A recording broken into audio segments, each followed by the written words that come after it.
안녕하세요. 올바른 투자를 지향하는 올투입니다. 오늘은 걸러야 하는 주식 유튜버 구별법에 대해서 안내를 드리려고 합니다. 여러분은 오늘 말씀드리는 이러한 요소들을 잘 살피셔서 해당 유튜버가 진짜 실력이 있는지 또는 걸러야 하는지를 잘 파악해 보시기 바랍니다. 걸러야 하는 주식 유튜버 구별법은 첫 번째, 예측을 하려는 유튜버입니다. 주식은 대응의 영역이지 절대로 예측의 영역이 아닙니다. 지금 보시는 H현대일렉트릭 같은 경우 이 당시에 목표 주가가 약 7만원이었습니다. 그러나 이후 주가를 보면 주가가 계속 우상향한 이후 최고가 50만원까지 찍었습니다. 주가가 이렇게 오르기 시작하니까 목표 주가를 10만원, 20만원, 30만원, 결국엔 57만원까지 목표 주가가 등장했는데요. 이렇게 기업을 분석하는 애널리스트들의 목표 주가도 계속 틀리는 게 주식시장입니다. 그런데 전문가도 아닌 단순한 주식 유튜버가 이 종목의 목표 주가를 자꾸 예측한다는 것은 더욱더 어려운 일일 것입니다.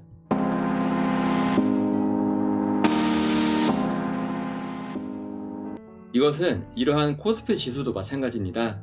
지금 현재 경제 전망이 실업률이 어떻기 때문에 국내 지수가 2800까지 가야 된다, 올해 말까지는 4000까지 갈 것이다, 이렇게 예측을 하려는 유튜버가 되게 많습니다. 경제 전문가부터 투자자까지 많은 유튜버가 자꾸 이렇게 예측을 하려고 하는데요. 이러한 예측이 들어맞는 것은 거의 보지를 못했습니다. 아까도 말씀드렸지만 주식은 예측이 아닌 대응의 영역입니다.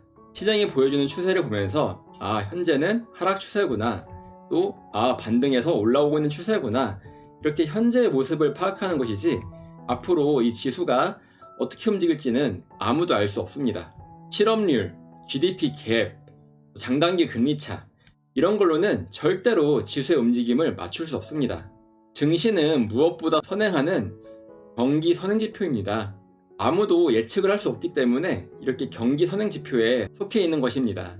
경기 선행지표라는 것은 경기의 향후 전망을 예측하기 위해 만든 것인데, 즉 이러한 코스피가 먼저 움직이면 그 뒤에 경기가 어떻게 될 것이다 라고 예측을 하는 것이지, 경기가 좋으니까 지수도 살아날 것이다 이렇게 예측하면 절대 안 됩니다.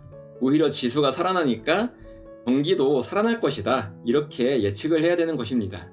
따라서 코스피가 연말에 4000 간다, 5000 간다 이렇게 예측하는 유튜버는 절대로 거르시길 바랍니다. 걸러야 하는 주식 유튜버 구별법 두 번째, 해당 기업의 가치를 공종업계랑 비교하는 유튜버입니다. 이것은 우리가 쉽게 애플을 생각하면 됩니다. 애플은 스마트폰계의 1인자죠. 만약에 45배라고 해보겠습니다. 동종업계의 평균 PER이 30배라고 해보겠습니다.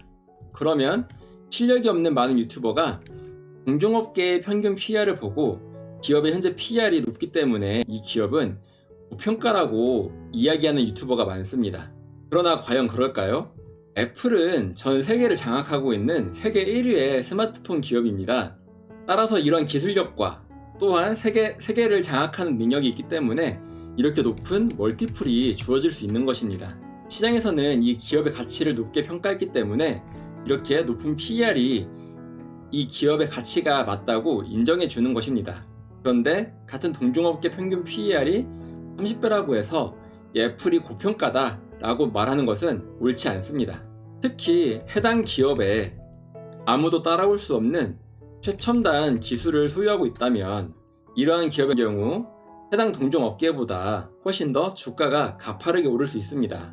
왜냐하면 그만큼 독보적인 기술을 갖고 있고 아무도 넘볼 수 없는 경제적 혜자를 갖고 있기 때문입니다. 따라서 동종업계의 평균 PER이 20배라고 한다면 해당 기업은 이러한 최첨단 기술을 갖고 있기 때문에 주가가 더욱더 가파르게 오를 수밖에 없고, 따라서 더욱 높은 멀티플인 30배 또는 40배 이상도 주어질 수 있는 것입니다. 그러나 이런 것은 생각하지 않고 오로지 동종업계 PER만 비교해서 단순히 고평가다 저평가다 라고 논하는 그러한 유튜버는 거르시길 바랍니다. 세 번째는 바닥을 기고 있는 종목을 추천하는 유튜버입니다. 주가가 빠지는 데는 다 이유가 있습니다. 이 주식의 인기가 한물 갔을 수도 있고, 주식의 4단계 사이클, 1단계를 지나 2단계, 3단계, 그리고 4단계에 빠져있는 상태일 수도 있습니다. 주가가 하락하는 것은 그만큼 시장에서 인기가 없다는 의미입니다. 또한 시장에서 인기가 없으면 그 가치를 인정받지 못해 주가가 오를 수가 없습니다. 그럼에도 불구하고 고점 대비 80% 빠졌으니 더 이상 빠질 곳이 없다. 이 기업은 저평가다 라고 말하는 유튜버가 너무나 많습니다. 시장에 맞서지 말라는 주식 격언이 있습니다. 주식 시장에서 해당 기업의 또는 해당 섹터의 가치를 낮게 평가해서 하락하고 있는데, 이러한 주식을 저평가다 또는 고점 대비 너무 많이 빠졌으니 더 이상 빠질 곳이 없다 라고 매수하는 것은 시장의 의견에 반대하는 행동입니다.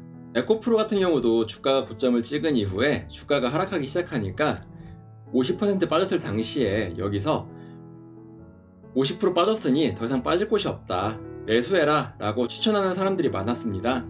그러나 50% 빠진 이 가격에서 매수한 투자자들도 이후 50%의 주가 하락을 맛봐야 했습니다.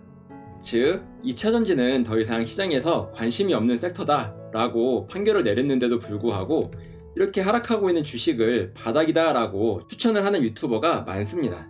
그러나 금양 보셨죠? 금양 같은 경우는 고점을 찍고 주가가 하락을 하다가 결국 거래 정지를 당했습니다. 이렇게 하락하는 주식을 매수한다는 것은 아주 위험한 일입니다. 그만큼 실적이 부진하거나 시장에서 그 가치를 인정받지 않기 때문입니다. 2019년, 2020년에 5G가 대세였죠. 주가가 단기간에 5배가 올랐습니다. 그 이후에 주가가 고점을 찍고 하락합니다. 여기서 50% 하락했으니 매수할 때다, 더 이상 빠지지 않을 것이다 라고 추천하는 유튜버가 많았습니다. 그러나 50% 빠진 이 가격에 샀어도 이 가격에서 50% 손해를 봐야 됐고요. 또 이 가격에서 매수한 사람도 여기서 50% 손해를 또 봐야 됐습니다. 마찬가지로 여기서 매수한 사람은 현재 80%의 손해를 보고 있습니다. 즉 이렇게 주가가 고점을 찍고 하락하고 있는 주식을 추천하는, 특히 바닥을 기고 있는 주식을 추천하는 유튜버는 절대로 거르셔야 합니다. 주식은 시장에서 인기 있는 물건을 사다가 더 비싼 가격에 파는 것이 주식 거래입니다. 이것은 가치주 투자자든 또는 트레이더든 누구나 다 마찬가지입니다.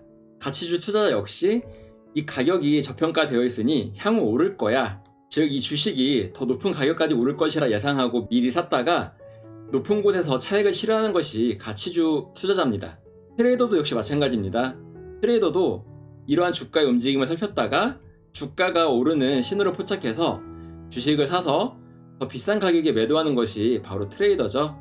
즉 우리는 주식을 영원히 보유하려고 매수하는 것이 아닙니다. 가치주 투자자도 주가가 오를 것을 예상하고 주식을 사서 더 비싼 가격에 파는 것, 또 트레이더도 주가가 오르는 신호를 포착해서 더 비싼 가격에 파는 것, 이렇게 우리는 주식 거래를 합니다. 그런데 주식은 이런 사이클이 있는데요, 고점을 찍고 하락하는 주식은 어디까지 빠질지 모릅니다. 특히 이 하락하는 사이클은 아주 무섭습니다. 그래서 오늘은 걸러야 하는 주식 유튜버 구별법 3가지를 말씀드렸는데, 먼저 목표 주가 또는 국내 증시를 예측하려는 유튜버는 거르셔야 합니다. 벤 이론 또는 엘리엇 파동, 이 모든 것들은 이미 통하지 않는다고 증명된 지 오래입니다. 또한 경제 전문가들은 주식 투자자가 아니죠. 자기들의 경제 이론을 이러한 주가 움직임에 접목시키려고 하는데, 경제가 먼저가 아니라 지수가 먼저입니다. 지수가 먼저 올라야 경제가 살아납니다. 지금의 경제가 암울하다고 해서 국내 지수 또한 떨어질 것이다 라고 예측을 하는 경제 전문가가 많은데, 오히려 강세장은 이러한 비관 속에서 자라납니다. 따라서 주가나 국내 지수를 예측하려는 유튜버를 거르셔야 하고요. 두 번째로 기업의 가치를 동종업계랑 비교하면서 고평가인지 저평가인지를 구하는 유튜버도 거르셔야 합니다. 해당 기업이 가지고 있는 경제적 혜자가 높거나 또한 최첨단 기술을 보유하고 있다면 동종업계보다 당연히 높은 PR을 받아야 합니다. 그럼에도 불구하고 단순히 동종업계와 비교하는 것은 잘못된 방법입니다. 그리고 세 번째는 바닥을 기고 있는 종목을 추천하는 유튜버입니다. 바닥을 기고 있는 종목이 고점 대비 80% 빠졌다, 또는 해당 기업이 저평가다 라고 추천하는 유튜버가 많은데 1층 밑에 지하가 있을 수 있습니다. 또한 주가가 하락한다는 것은 시장에서 이미 이 주식의 가치를 낮게 평가하고 있는 것인데요. 주식으로 수익을 내기 위해서는 시장에서 인정하는 기업의 주식을 사서 더 비싼 가격에 팔아야 합니다.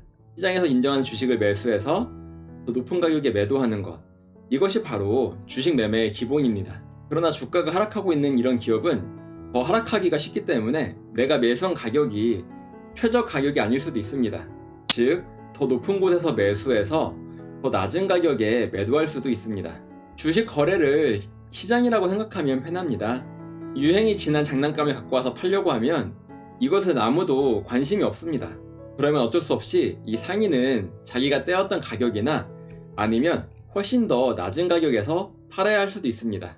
그러나 시장에서 인기가 있는 물건을 떼었다면 사람들이 서로 사려고 모여들기 때문에 더 비싼 가격에 이 물건을 팔 수가 있습니다. 이것이 바로 주식시장의 기본적인 원리입니다. 이 영상을 보시는 투자자는 반드시 이러한 것들을 확인하셔서 해당 유튜버가 진짜 실력이 있는지 실력이 없는지를 구분하는 눈을 키우시길 바랍니다. 만약 해당 기업의 적정한 멀티플을 어떻게 구하는지 궁금한 투자자라면 이어서 나오는 영상을 시청해 주시기 바랍니다.